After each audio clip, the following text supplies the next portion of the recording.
The night sky exploded with an eerie orange glare, the kind that makes your instincts sit bolt upright before your body even catches up. I jolted out of bed, heart hammering in my chest, the shrill cry of the fire alarm stabbing through the quiet like a warning siren from the apocalypse. My feet slapped against the cold tile as I ran to the window, already dreading what I'd see. My heart stopped. My workshop, my sanctuary, my life's work, and ironically, the most fortified structure on my property, was completely engulfed in flames. Not just smoldering, not just sparking, but a full, violent inferno, a wall of fire roaring like it had been ripped from the climax of a disaster movie. The orange glow lit up every nearby house, throwing monstrous shadows of curious neighbors wrapped in bathrobes and thinly disguised fascination. Panic mingled with excitement. Sirens howled in the distance. And then came the voice. "I told you that shed was dangerous. Look at this mess now." Of course it was her. Beverly Hemmings, the self-proclaimed empress of the Homeowners Association. She stood there on the sidewalk, wrapped in a screaming pink robe, arms folded like a teacher waiting to punish a student. Her voice, high and cutting, sliced through the chaos like she owned it. What she didn't know, what she couldn't have known, was that the workshop she'd just torched had been under active surveillance by the FBI. And the moment she struck that match, Beverly didn't just commit arson. She ignited a federal case that would dismantle everything she'd built her sanctimonious little empire on. Earlier that day had felt almost routine as life can get when you live 3 houses away from a woman who once threatened legal action over a neighbor's garden gnome being culturally disruptive. I had spent the afternoon deep in my work, handling a project so confidential I wasn't even allowed to say its name out loud. Let's just say it involved encryption protocols, satellite-resistant shielding, and enough non-disclosure agreements to make a lawyer sweat. Beverly had been circling my property since I moved in 2 years ago. First, it was my front lawn being too organically textured. Then it was the humming from my lab's fans disrupting her dog's meditation sessions. Her latest crusade? That my workshop was emitting rogue electromagnetic vibrations. The woman thought a Faraday cage was a yoga position. By the time the fire trucks arrived, half the block was out of their homes. Some were genuinely concerned. Most were filming. And then came 2 black SUVs, no lights, no sirens, gliding into the chaos like sharks in dark water. Doors opened, and out stepped 4 men in nondescript suits. No badges, no words, just silent purpose. They didn't speak to the fire crew, didn't ask questions. They went straight to me. One of them nodded once. "You okay?" I nodded. "Barely." He turned and surveyed the wreckage. Then his gaze landed on Beverly. She froze. She must have felt it then, what it was like to be prey. Another agent whispered into his mic. 2 plainclothes officers began sweeping the area with thermal imagers. I saw Beverly backpedal slowly, clutching her mug like it might protect her. They pulled me aside, rapid-fire questions. Had anything been removed? Was the drive backed up? Was the prototype shielded? I told them everything was backed up off-site, redundantly encrypted. The lead agent, Tanner, smiled and said, "Good man. We've got the rest." And just like that, it was no longer a neighborly spat. It was a federal operation. And Beverly Hemmings had just become suspect number 1. My lab had been part of a regional sting operation. For months, the Bureau had been tracking thefts of high-value tech equipment across upscale neighborhoods, equipment like mine. When I'd filed a suspicious activity report months ago, a low-profile branch of the Bureau got in touch. They asked if I'd be willing to let them quietly surveil my workshop. In return, they'd beef up my security and notify me of any real threats.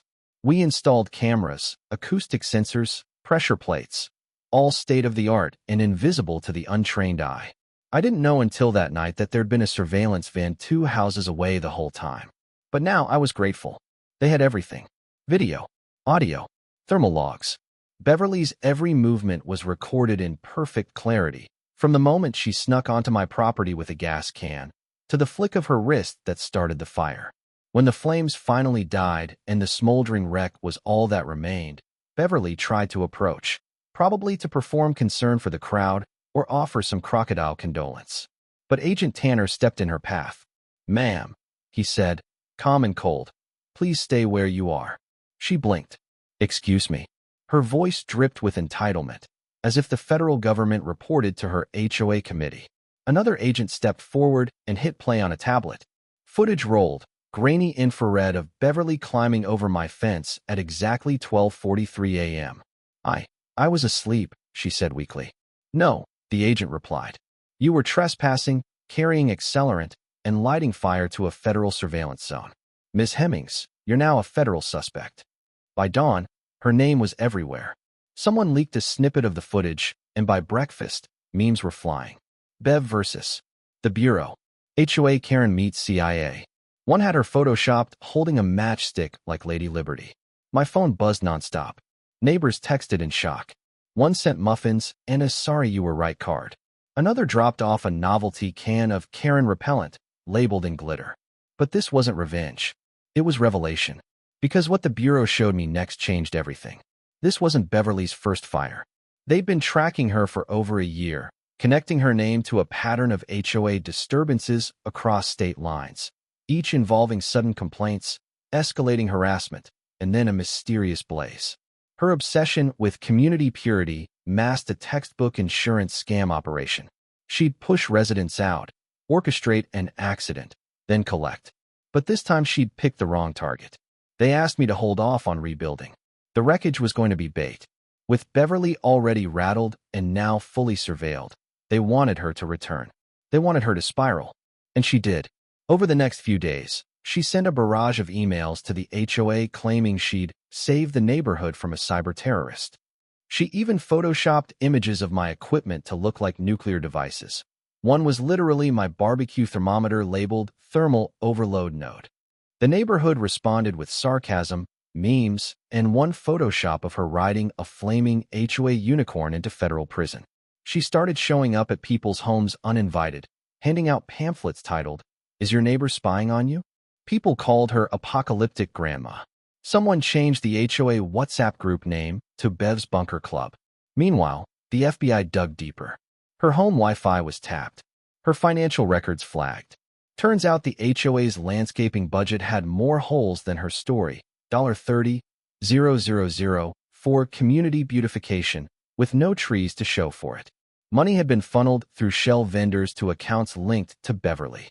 She had even labeled one transfer as Emergency Squirrel Relocation Fund and deposited it at a slot machine ATM.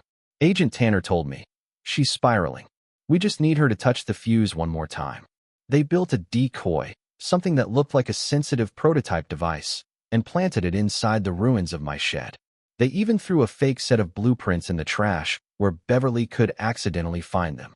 The blueprints were stamped, confidential, electromagnetic containment array. It was irresistible bait. 3 nights later, I stood in darkness inside my house, all lights off, earpiece in, eyes locked on the scene through my window. At exactly 12:14 a.m., her door opened. Beverly crept out, all black clothing, backpack slung over one shoulder. She moved across the lawn like a cartoon burglar, flashlight taped with red film, scanning the area. I held my breath. "Approach confirmed," whispered an agent in my ear. She paused at the ruins, knelt, and pulled out another matchbook. She soaked the decoy device with accelerant, one careful splash at a time. She struck a match. "Go." They appeared from the shadows, 3 agents like wraiths. She shrieked as they pulled her back, match tumbling into the dirt. "Beverly Hemmings, you are under arrest for arson, destruction of federal property, and interference in an active federal operation.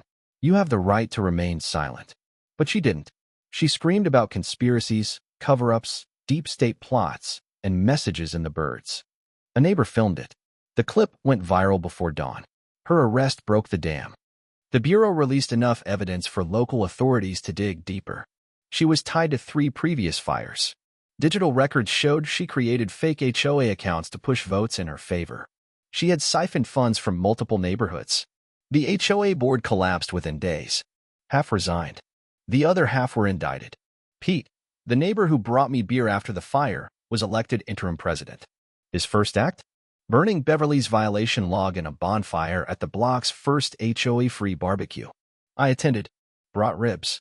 People clapped me on the back, thanked me, shared stories of how Beverly had made their lives miserable.